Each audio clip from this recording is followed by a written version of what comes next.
Hello ಎಲ್ಲರಿಗೂ ನಮಸ್ಕಾರ. ನಮ್ಮ ಕಲಾಸ್ ಕರಾವಳಿ ಕಿಚನ್ಗೆ ನಿಮ್ಮೆಲ್ಲರಿಗೂ ಸ್ವಾಗತ. ನಾವಿವತ್ತು ತಾಜಾ ಕಬ್ಬಿನ ಹಾಲನ್ನ ಮನೆಯಲ್ಲೇ ಹೇಗೆ ಮಾಡ್ಬೋದು ಅಂತ ತೋರಿಸ್ಕೊಡ್ತಿದೀವಿ. ಇದನ್ನ ಹೇಗೆ ಮಾಡ್ಬೋದು ಅಂತ ನೋಡೋಣ ಬನ್ನಿ.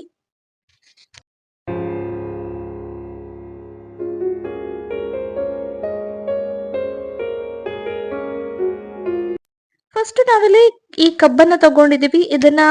ಇದರ ಮೇಲ್ಗಡೆ ಇರೋ ಸಿಪ್ಪೆಯನ್ನೆಲ್ಲ ತೆಗೆದು ನೋಡಿ ಈ ರೀತಿ ಪೀಸಸ್ ಗಳಾಗಿ ಮಾಡಿ ಇಟ್ಕೊಂಡಿದೀವಿ. ಇದರಿಂದ ಮಿಕ್ಸರ್ ಅಲ್ಲಿ ಗ್ರೈಂಡ್ ಮಾಡೋದು ತುಂಬಾ ಈಸಿ ಆಗತ್ತೆ.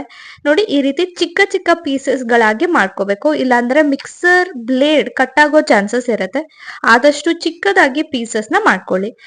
ಈ ರೀತಿ ಮಿಕ್ಸರ್ ಜಾರ್ಗೆ ಇದನ್ನ ಹಾಕೊಂಡಿದೀವಿ. ಸ್ವಲ್ಪ ನೀರನ್ನ ಸೇರಿಸಿ ಗ್ರೈಂಡ್ ಮಾಡ್ಕೋಬೇಕಾಗತ್ತೆ.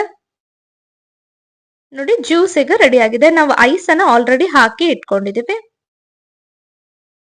ತಾಜಾ ಕಬ್ಬಿನ ಹಾಲನ್ನ ಮನೆಯಲ್ಲೇ ಈ ರೀತಿ ಮಾಡ್ಕೋಬಹುದು. ಹೊರಗಡೆ ಕುಡಿಯೋ ಅವಶ್ಯಕತೆ ಏನು ಇರಲ್ಲ.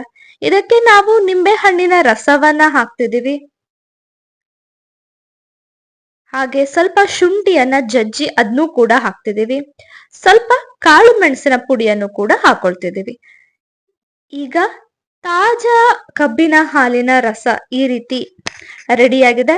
ನೋಡಿ ತುಂಬಾ ಚೆನ್ನಾಗಿರುತ್ತೆ. ಈ ಚಳಿಗಾಲಕ್ಕಂತೂ ಹೇಳಿ ಮಾಡಿಸಿದ ರೆಸಿಪಿ. ನಿಮ್ಮೆಲ್ಲರಿಗೂ ಈ ವಿಡಿಯೋ ಇಷ್ಟ ಆಗಿದೆ ಅಂತ. ಈ ವಿಡಿಯೋ ಇಷ್ಟ ಆಗಿದ್ರೆ ನಮ್ಮ ಚಾನೆಲ್ ನ ಸಬ್ಸ್ಕ್ರೈಬ್ ಮಾಡ್ಕೊಳ್ಳೋದನ್ನ ಮರಿಬೇಡಿ. Once again thanks for watching the video.